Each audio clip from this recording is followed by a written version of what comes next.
And joining us now to discuss this further is economist and public policy analyst Michael Busler. He's also professor of finance at Stockton University. Michael, as always, thank you for joining us. And you just heard President Trump announcing a new healthcare plan that would pay money directly to Americans, right, to use for healthcare, among other things. And he's asking Congress to codify this into law. What is your initial reaction to this plan? So when I took a look at it, and you can go to greathealthcare.gov, I think it is, and you can find more details about it, which I did. Let's go back to the beginning for a minute. So prior to the Affordable Care Act, 90% of households had health insurance, and they were generally very pleased with the health care that they got. They didn't like the price, but they were generally pleased with the health care. So 90% of households had coverage. When Obamacare was passed, the promise was to increase coverage, reduce cost, and improve the quality. So it's now been in for a little over 15 years. So what's happened? 90% of households were covered prior to Obamacare. Today, 92% of households have health insurance. So it helped about 2% of the population. With regard to lowering the costs have almost doubled since 2010. So not only didn't it bring the cost down, costs went way up. Obamacare also promised to improve quality and improve the relationship between doctor and patient. Because of the way it was done, a lot of people couldn't use the doctor that they had, even if they had a 20-year relationship with them. They had to change doctors. So for 15 years, we've been dealing with this rising cost. In 2020, the pandemic hit.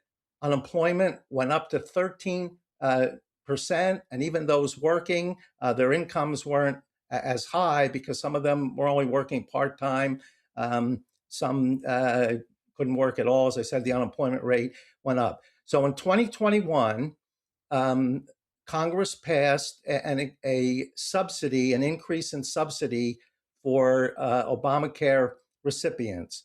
They said, look, this will be used to carry people over until the economy fully recovers.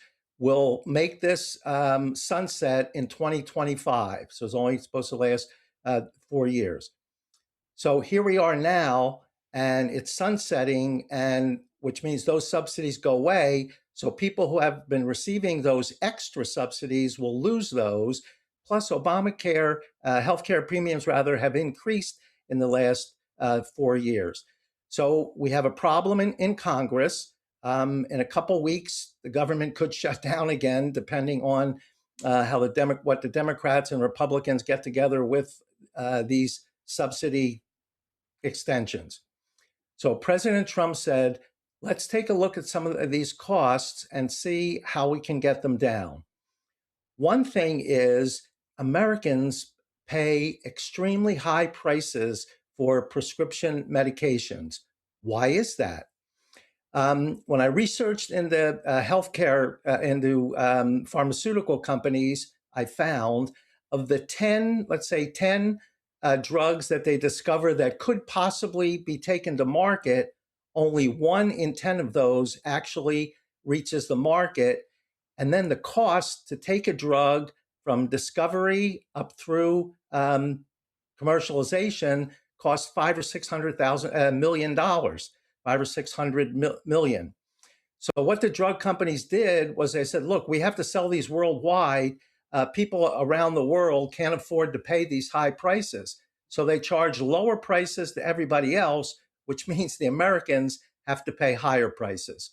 So what President Trump did, he came up with this most favored nation, that Americans have to pay what the lowest price is to somebody else.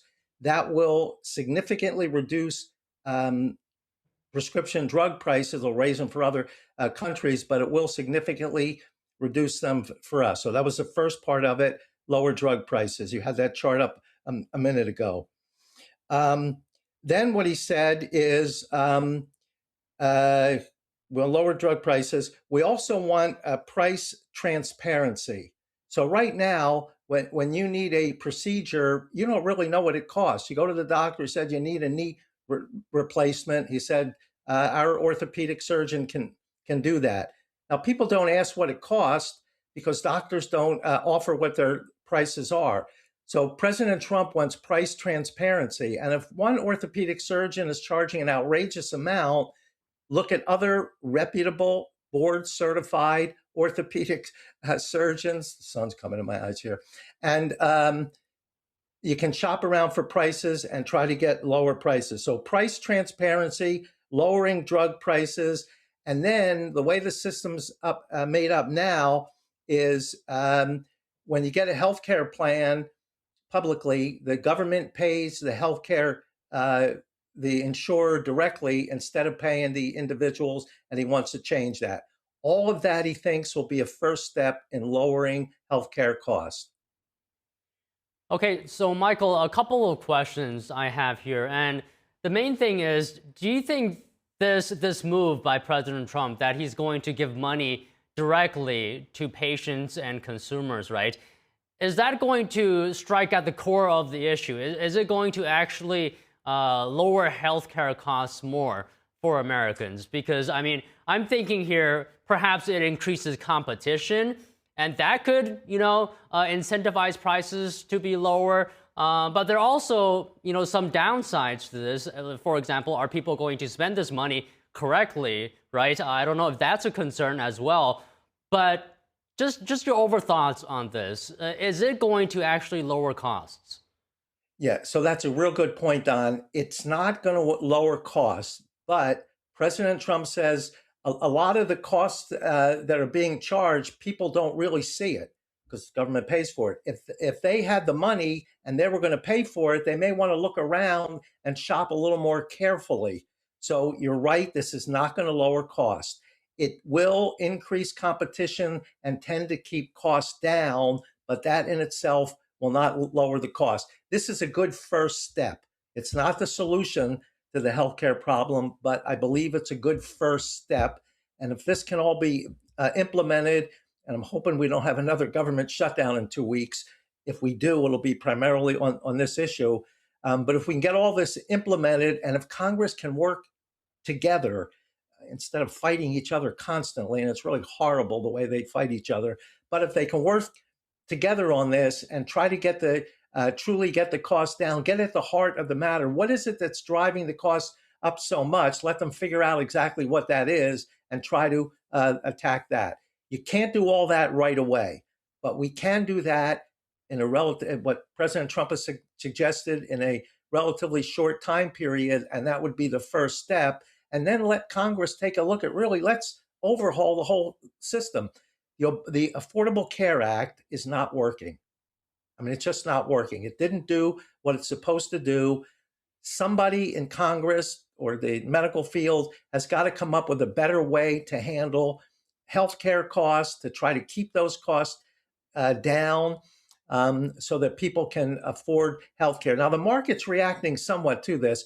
Doctors, charge a lot for their visits and they're hard to see. So there's physicians' assistants that don't quite have the same amount of training, but for handling most things people go to a doctor for, they can handle that, and it increases the number of patients that doctors can see. Nurse practitioners are also coming in. They too can do not what doctors do, but a lot of what people go to the doctor for routine, colds and headaches and things like that, maybe even a fall or a bruise that needs to be treated.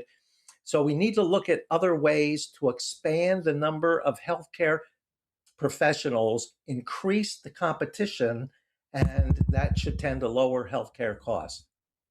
Okay, so Michael, just one final question. And you said earlier that the government needs to investigate why prices are going up so much. I'm wondering if you think fraud has anything to do with this. I mean, it's been a big topic lately, fraud in our government. Does that have any impact on affordability of healthcare for Americans?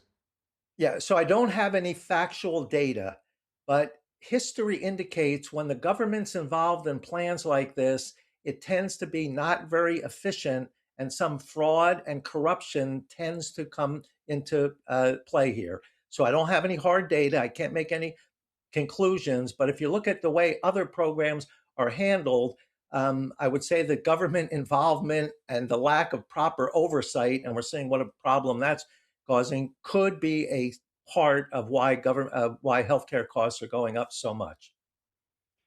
Okay, well, Michael, thank you so much for speaking to us about this very important topic. As always, pleasure. Always my pleasure, Don.